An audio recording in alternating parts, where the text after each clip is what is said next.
Morning, Dave. Morning.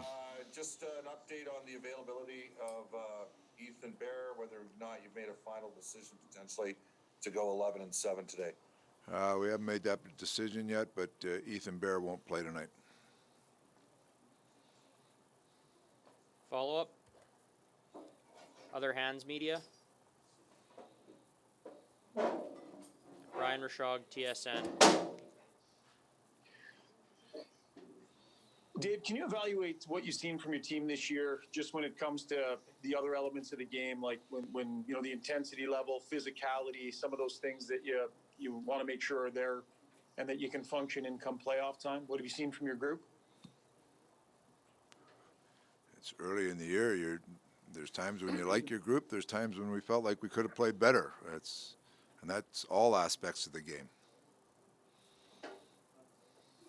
Do you think that matchup against a team like Calgary tonight has a chance to test you guys in a way that you haven't been tested this year from a physical standpoint? I think every game's a physical battle. You just you got a division where you're playing every team a bunch of times.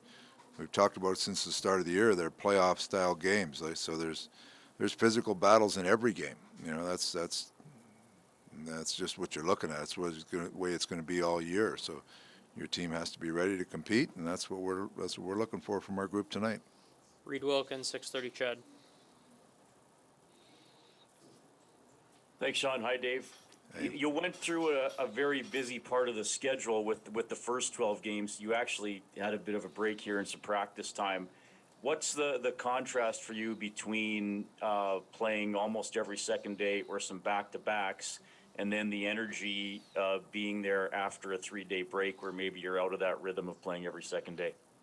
Well, it's one of those things when you're playing every second day, you're thinking you're tired, and then when you haven't played, you think you got to get up and going. So I think the rest was good for us. We had a day off. We had a couple practices, so we hadn't practiced in a while. So now we get back on a busy schedule. So it's the way it is this year. You just got to deal with all those things that come along and make sure your group is prepared.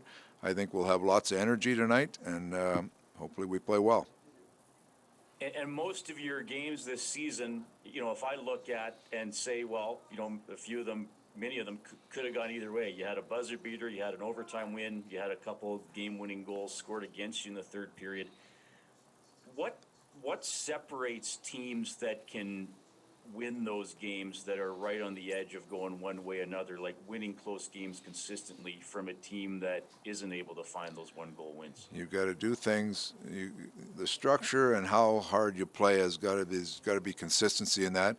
And then it usually comes down to, like, you look at some of those games, comes down to a great play, maybe a save, a mistake at the wrong time, taking a penalty at the wrong time. They're all small factors that are leading to outcome of games. Like you say, the margin for error is slim. So sometimes you like to get on top of that, and other times we've been guilty of being behind that. So that's the way you're going to see a lot of games this year. I don't see it changing. Rob Tychkowski, Post Media. I don't know if you've gone with the exact same lineup 2 games in a row yet this season. Is that just a byproduct of having more options, or would you kind of like to see some guys get into it? I think it's a byproduct of having more options, having injury situations you're dealing with, and every game you're going into every game, depending on injury situation, with the mindset of how you're going to win that game, and that's the way it's going to be. I mean, you look at playoffs, it goes like that a lot too. You got lots of bumps and bruises, and you're in certain healthy players or fresh players in and out, and that's just the way I look at it this year. With as many extra players as you have around, you might as well use your depth. Assuming that everybody stayed healthy, would you be able to go like 4, 5, 6 games in a row with the exact same lineup, or do you have to be worried about the guys on the taxi squad? It depends. No, you're dependent. I mean, you want to make sure your group is as best it can be. There might be a situation where you're looking for a different look in your lineup. You're looking for a different role player coming in. You got to, different situations. If your power player penalty killing isn't going as well as you'd like, you might insert a guy. So every day you're coming in, there's different scenarios you're looking at, and you have to come up with an equation where you think is best to try to win. Last question, Derek Van Diest, Post Media. Hey Dave, sorry I jumped in a little late. Just want to ask you about, usually in these games, there's the rink is full. There's a lot of energy. There's a lot of buzz.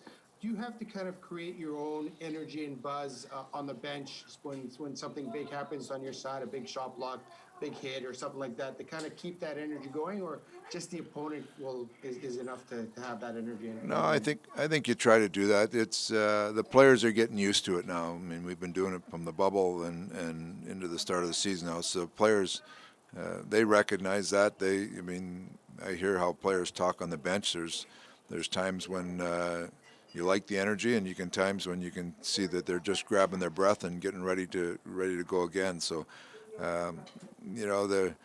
it's not the same. It's not the same energy in the building because the fans do bring an energy, a life to the building, but the players are getting used to it and they understand that, and they have to manufacture their own energy and own emotion, and it's been a work in progress, but I think the players have adjusted well.